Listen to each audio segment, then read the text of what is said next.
and that's late 24, early 25, is when we will get the blow off with long-term 10-year US Treasuries by mid-24, probably rising to 11% plus. So we will have internal problems in the market. At the same time, the war, whether in Europe, Asia, or the Middle East, intensifying. So that will lead us into, frankly, a depression, which will be similar to what was experienced in 29-32.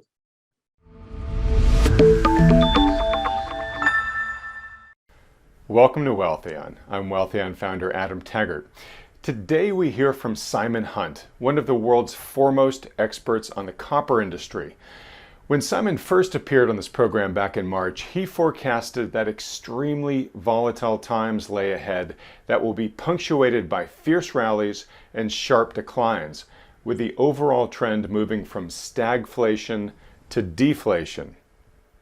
This seems to indeed be the script that may be playing out here in 2022.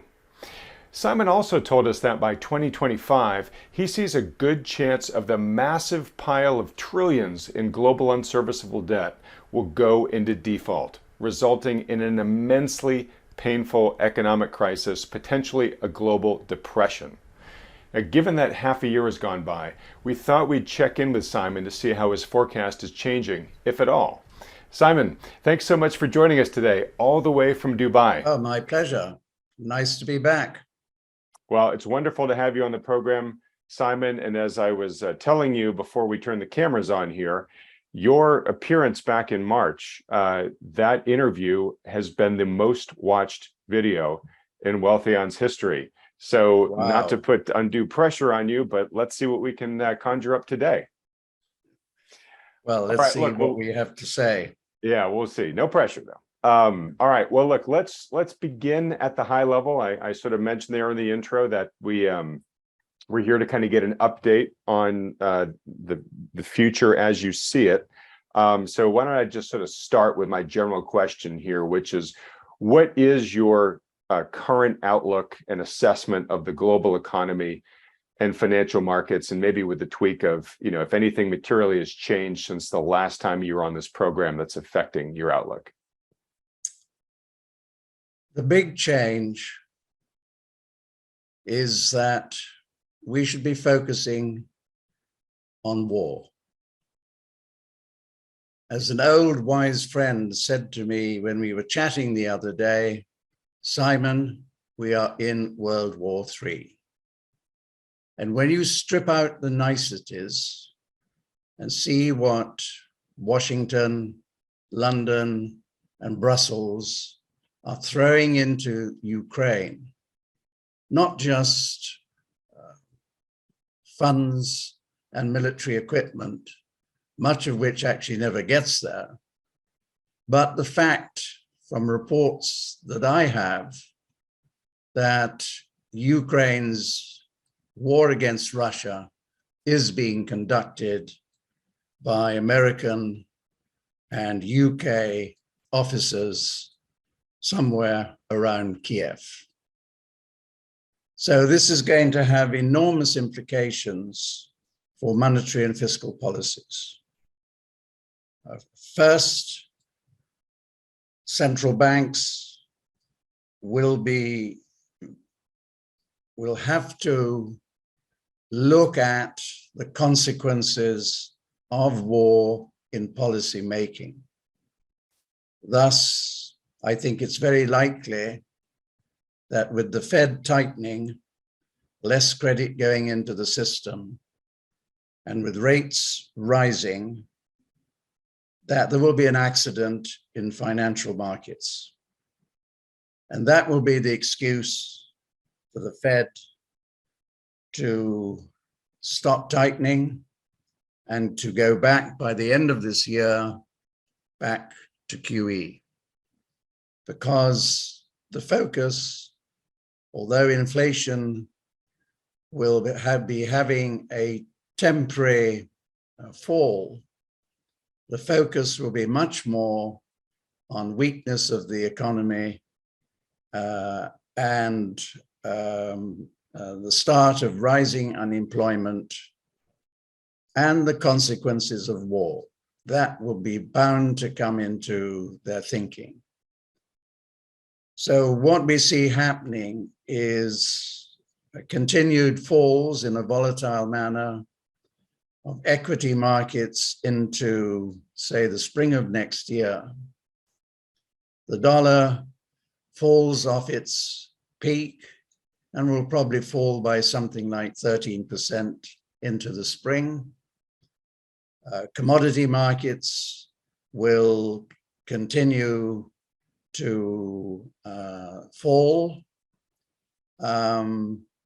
but inflation, though having a dip, will still remain high, and we will see a resurgence of inflation accompanied by the dollar falling very sharply later into 23 and 24. And that's late 24, early 25 is when we will get the blow off with long-term 10-year US treasuries by mid-24, probably rising to 11% plus. So we will have internal problems in the market. At the same time, the war, whether in Europe, Asia, or the Middle East, intensifying. So that will lead us into, frankly, a depression, which will be similar to what was experienced in 29-32. So in that environment, you can see copper prices falling to $6,200 by the spring of next year. And then with QE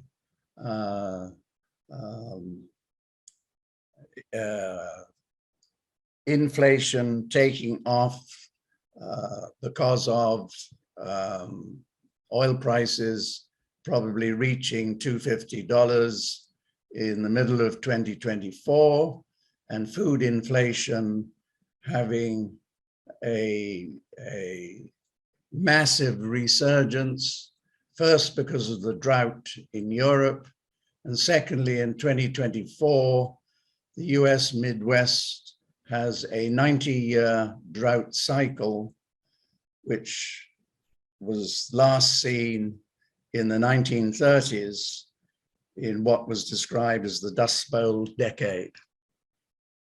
So in a nutshell, that's how we see the world evolving. Well, all right, Simon, you do not disappoint. You just dropped an awful lot on us there. I'm not even sure where to start, but I guess I should start where you did, which is your sentiment that this is indeed World War III that is going on right now, in basically being waged right now in Ukraine. But basically it's a battle between the West and Russia, and perhaps the alliances that it's tightening now. Correct. That it's well, actually, Adam, it goes back a long way. It goes back to 2001, when the Shanghai Cooperative Organization was formed. And part of their agenda then was to look at developing an alternative financial system. Because even back then, China and Russia understood the games that the West was playing, which was not just to control and contain China and Russia, but in effect to dismember them. All right. So you talk about that. You, in a recent report, you said something very similar. Russia and China understand fully the intent of America and its allies, which is to take out the two competitors from their world dominating status. For them, it is survival. So there will be Correct. no early end to the war, and thus to Russia resuming fossil fuel exports to the Western alliance. So that seems to be the great story you say is playing out here. Absolutely, absolutely. Okay, so I want to get to some of your comments about central banks and what you think it's going to, the ripple effects that will manifest in the markets and the economy. But staying at this level for a moment, so it seems like we have, in some ways, in your eyes, an existential conflict going on here, where it's not just a play over immediate resources or a political dispute. It's really the West versus the East, and both sides are playing for keeps. So where do you see things going from here? How it ends, who knows? But what we piece together, trying to put our dots together, is that within 3 years, and possibly sooner rather than later, that the new world will start operating their new currency,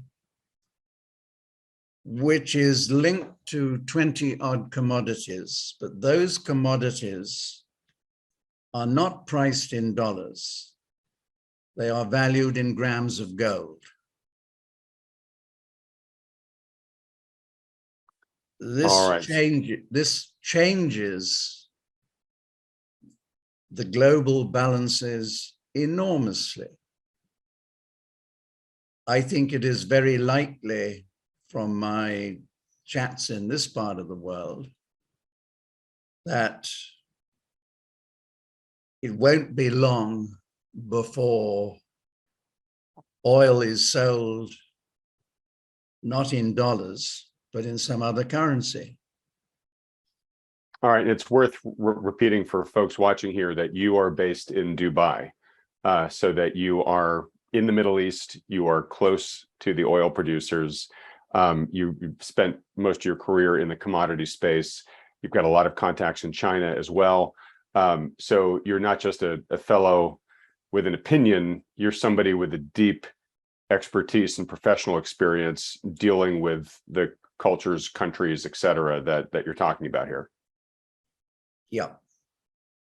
All right. So in another one of your recent pieces, you wrote, by 2030, and probably within just 2 to 3 years, the world will operate under two systems: a dollar fiat world and a world where values are linked to gold, a part of the world which will control most commodities, whether oil, gas, coal, or copper.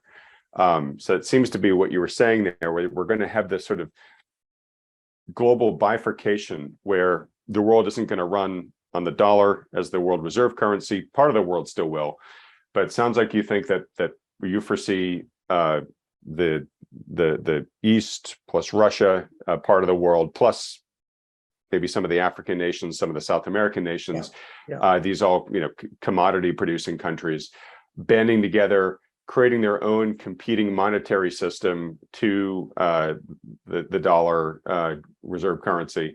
And I mean, that is going to have lots of different implications, but as you say, these countries are also the ones that sort of control the flow of the commodities that the global economy operates on. So, I mean, this could be just incredibly disruptive. So I'd love to get a sense for how you think this is going to happen. Will it emerge and we'll just sort of have, the world just figure out how to work this way, or will it kind of break things for a while and then we're going to have to see what emerges from the dust? First, before we get on to that, let me give an illustration. Please. As to how big the consequences are. We took copper prices back to 1980. And in dollar terms, prices rose by 4.5 times and costs rose by 3.5 times. convert the costs and prices into grams of gold, and you had costs only rising by 13% since 1980, and prices only by 48%.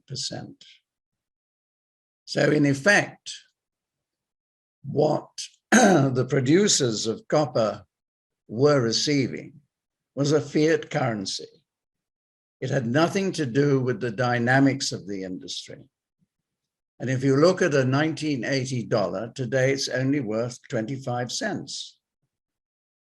I think that this is starting to be thought through within the commodity producing world. Do they want to continue to receive a currency that depreciates in value every year? They want value for what they're producing. The problem then is, how is the West, the Western Alliance, going to accommodate this new world? And I don't have that answer.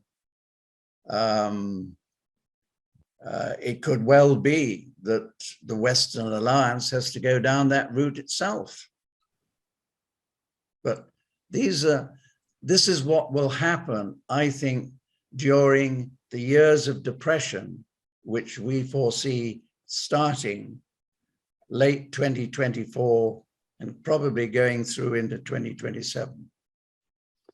Okay, gosh, so many questions here. I want to get to the depression topic in just a second, but to stay here on the new global monetary order. I'm not a geopolitical strategist, but I just can't imagine the West, or really the US specifically, giving up its stranglehold on the world reserve currency, without a fight here. Well, yeah, I agree, because as I said in one report, that if the new world introduces this new currency, it's the beginning of the end of Americans' hegemony. Will they accommodate this? Probably not. So what does that mean?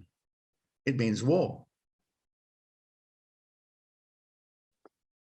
And presumably a more direct war than what one might say is the proxy war that's being waged in Ukraine right now. Yeah. Okay. Well, I think actually, I won't be at all surprised if by the end of this year, the war that's been contained within the Ukraine borders doesn't actually go across into other countries. Meaning a Russian advance outside of Ukraine into other countries, or? Well, I think the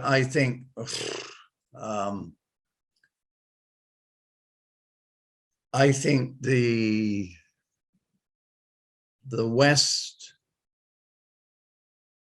I think there'll be some event which will force Russia to actually have to use hostilities in order to suppress what the West will try and do, whether it's the Baltic states, whether it's Poland, who knows? But I think these are the events which are likely to happen in some form or another. It's not going to be a war that is contained within Ukraine. Okay. Back to my back to my basic thesis, which is that security of Russia's borders is a very sensitive issue for them, since they've been invaded about 20 times since the 15th century. So NATO, America has abrogated the treaties that were signed in 1990 between Russia and America that NATO would not advance towards NATO's border, towards Russia's borders. That's been happening. Right. So it's not just Ukraine, it's the whole of their borders. Right. All right. So, the challenge here is this is so multifactorial of what could happen. And obviously, if we, if this thing really went off the rails and we had just escalated into a massive kinetic war between Russia and the West, I mean, it's hard to imagine what could happen there. But I believe your thesis that you laid out at the beginning doesn't necessarily revolve around that specific potentiality. That let's assume for a minute that what I'm hearing you saying is, look, the issue between the West and Russia not going to go away, may likely worsen over time. I'm going to put that to the side as much as I can for just a minute, and make sure I understand the rest of your outlook here, which is that as that is going on, and let's assume for a minute that it's still relatively contained to where it is right now, the central banks are, you see them as they're fighting inflation right now. You see inflation coming down probably for a number of reasons. Global economy slowing, organic demand destruction as prices have gotten really high.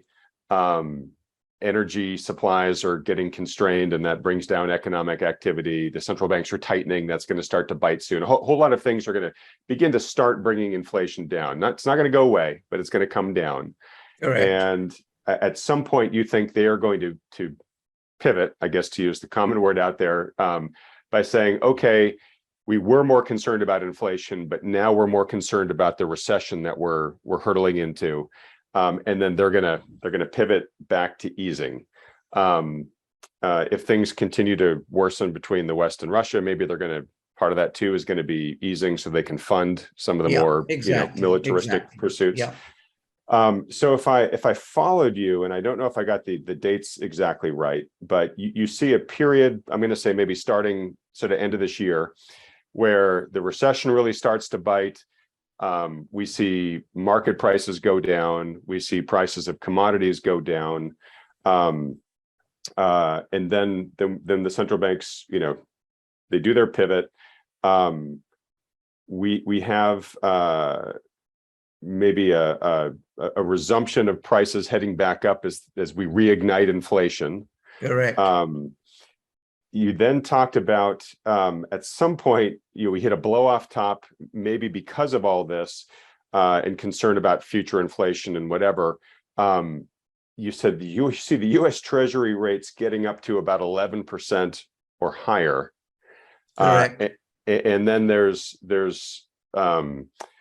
maybe it's because inflation runs amok and we need to tighten, or maybe inflation just runs amok and kind of just breaks the economy. But you see us then tipping into a depression, you said. So you're nodding as I think I've got the general arc right, but feel free to clarify that in any way. And what do you see causing this depression of around late 2024 or 2025? Very simple.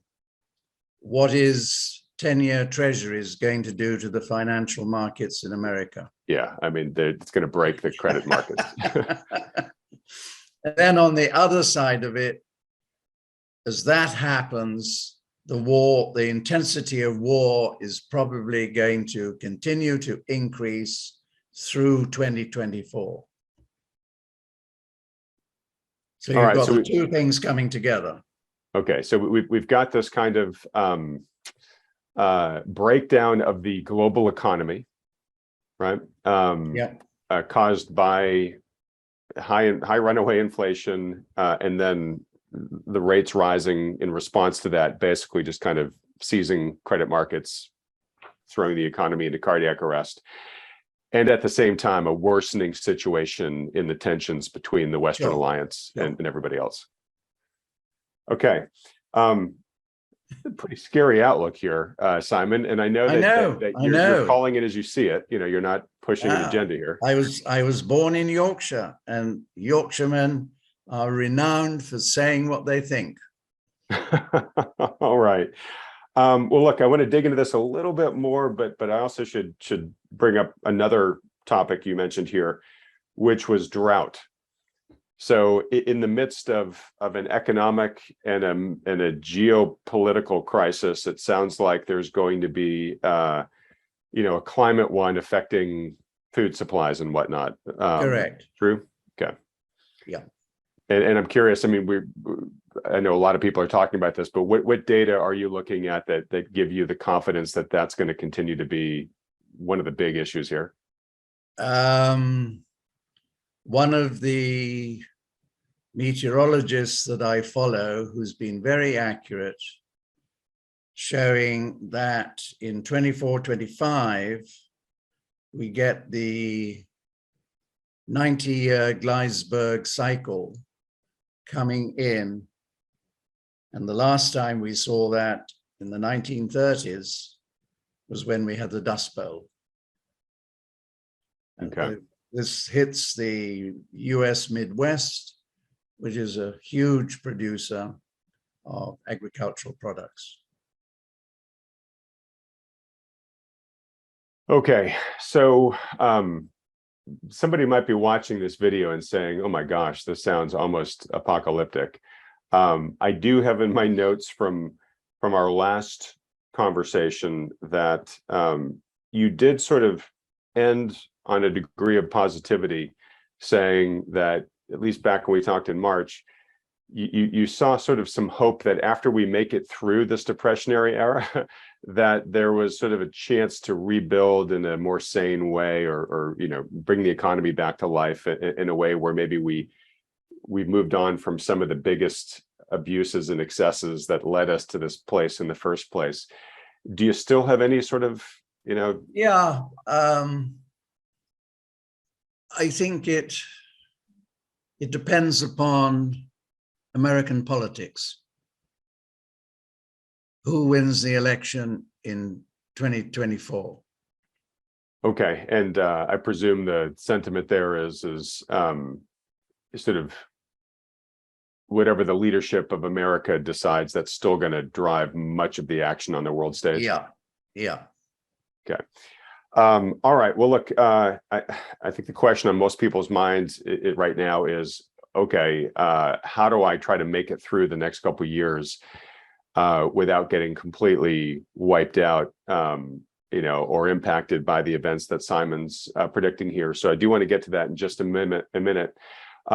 Real quick, though, I do just want to talk about sort of the new monetary system for a moment. So basically, you've said that the Eastern Alliance, we'll call it to counter your term Western Alliance, is going to create a currency that's backed by a basket of commodities, but it's priced in grams of gold, and that will not be a fiat currency, right? It will be backed by real, tangible wealth. Yeah.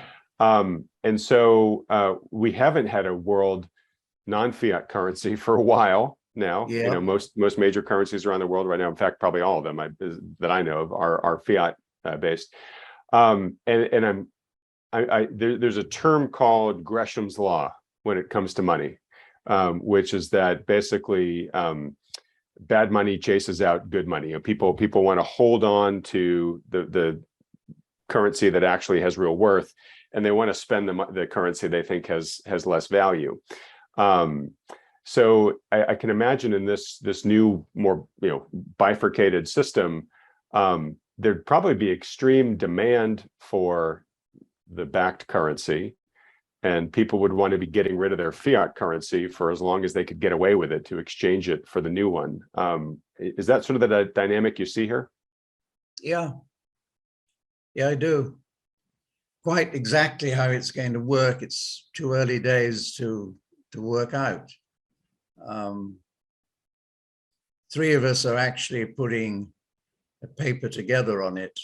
Alistair McLeod, you probably know.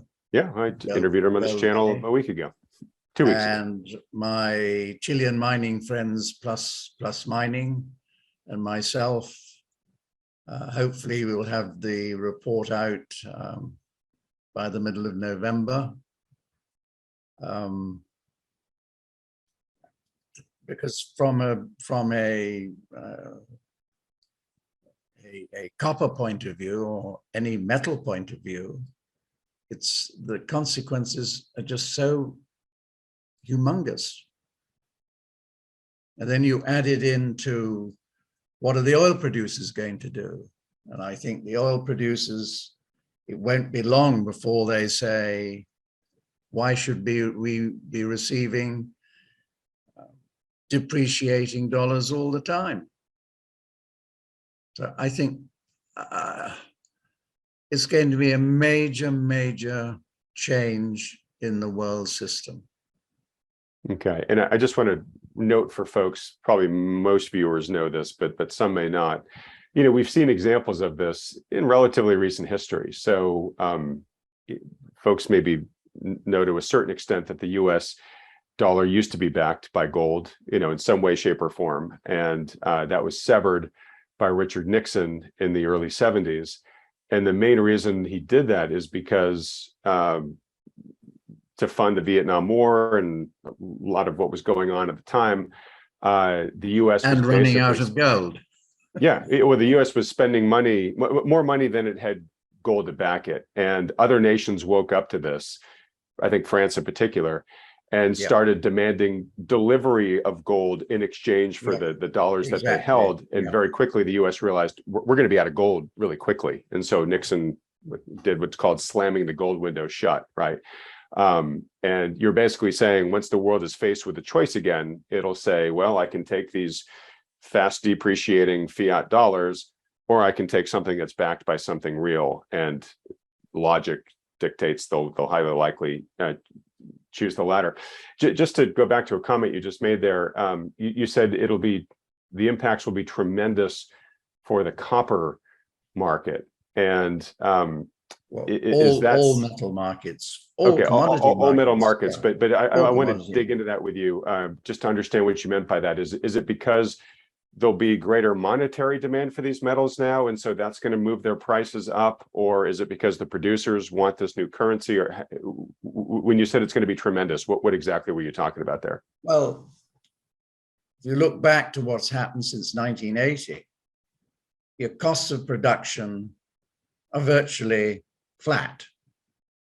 Your prices are only rising in very nominal terms. What you are seeing then is the real dynamics of the industry, instead of the dynamics being because of currency devaluation. Got it. Okay, meaning, you know, they'll want to deal with it because it'll be a truer market. Yeah. Right. Yeah. Okay. And you will receive a currency with value. Right. And so I guess the big question here, and now we're just completely speculating and who knows, but we talked about how this is a direct challenge to the American hegemony, given the fact that it today has the global reserve currency. And I guess the question is, you know, does the U.S. attack that directly head on and try to prevent it from even coming into the world? Or does it say, look, fiat was a good gig while we had it, but now the world's moving away from it, so we need to have our own backed currency and now compete this thing? Exactly. And it comes back to a comment I made earlier. It's going to depend who's in the White House. Okay. Yeah. All right. Well, let me ask you this. So what is all this? I mean, it'll impact the price of all commodities, as you mentioned, but since this new commodity you believe will be priced in grams of gold, what will this do for the gold price? What's your outlook on gold right now? Short term, probably down because of the dollar, but that's very short term. We can see at least $2,500 gold in a couple of years' time. I'm sorry, you say 5,000? No, 2,500. 2,500. Okay, sorry. We can see at least that, but it can be significantly higher. All right, and maybe this is part of the paper you're working on with Alistair and others. If we if we actually have this competing currency launch that's priced in grams of gold, do you? I think there's an important part of this equation is how much does Russia and how much does China actually hold in gold? Mm-hmm. Because the published figures are just a small part of the total. For Russia, their actual gold holdings is around 12,000 tons, of which the central bank holds, I've forgotten the figure, 1,200 or 1,500. Okay, The and rest just is for held, comparison, the U.S. has 8,000 tons. supposedly. Okay, supposedly, but that's what they're reporting in Fort Yeah, Knox. absolutely. Yeah. Okay, so you're saying that that you calculate that Russia actually has more than America right now. I'm curious, Yeah. how do you get to that number? Good information. Okay, all right. We'll go back to you being a very connected man, people in that part of the world. Okay, and that's just Russia, obviously, and we know that China's been on a big buying binge. Most people believe that you really can't believe the published Chinese numbers, and my guess is you don't believe them, but you believe the actual numbers are probably higher than what China's currently reporting. Yeah, I mean, Alistair McLeod has done a lot of work on this, and he concluded that 34 that China owns about 52,000 tons, of which about 18,000 is held by the public, having bought the gold off the Shanghai Gold Exchange. The rest is held by different Chinese ministries, which includes the PLA. And to tell a little story about it, a very good a friend of mine, Japanese friend of mine, had a lot of companies in China and said to me, I have to know a lot of different people, one of which was a very senior general. I was invited down to headquarters for drinks, 4 o'clock one afternoon. And as he said to me, at 6 o'clock, I got a tap on the shoulder, let's go for a walk. So he walked across the compound and there was a huge warehouse. And as he said, the doors opened, my jaws dropped, because stacked from floor to ceiling were bars of gold. So just a little anecdotal story to illustrate that gold is actually held not only by the central bank. All right, that's a fascinating story. Okay, so just doing some math in my head here. How much gold did you again think that China generally had? 50,000 odd, 52. Okay, and you said I that must Russia ask was, Alistair for his latest number, because it's probably gone up since we last chatted. okay, but if I'm just doing my simple math correctly, we take Russia's 11,000, we add that to the 12, yeah. 12,000, we add that to 50,000 roughly. With China, that's just between those two countries about 60,000 tons, again, compared to the 8,000 that we believe America has, if we believe the numbers there. So they have much more gold, much more tons of gold to back a new currency than America would, right? Yeah.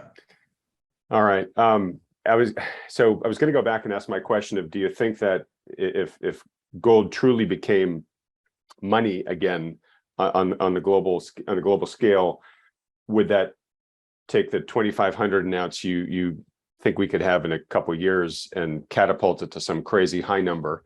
And maybe you still think it can, but I'm curious, if there's a lot more gold out there than is currently being reported, is there the risk that the gold price might actually come down because the denominator of tons is much bigger than we thought it was? I think the gold will remain volatile, but the trend will probably be up. But yeah, you'll get the big corrections. There will be an incentive for Chinese consumers who own 17,000 odd tons of gold. Times are difficult. Let me sell a bit. All right. So, all right. Well, fascinating. And I'm just curious. We're speculating here again. How quickly do you think a new currency like this can come into existence? Obviously, launching a new multinational currency isn't a simple thing, and there's a lot of logistics involved when you actually have to back it with physical metal versus just a printing press. Is this something you see that's just going to be sort of unveiled in its in existence, or is this something that's going to start in one corner of the world and slowly expand over the next decade or more? I think it will start with between the BRICS Plus members, SCO. It's sort of like a trade settlement currency. It will be to settle cross-border transactions and probably to value their own domestic assets. That's how it will start. Okay.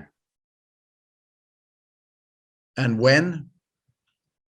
My guess is anytime in the next 3 years. Okay.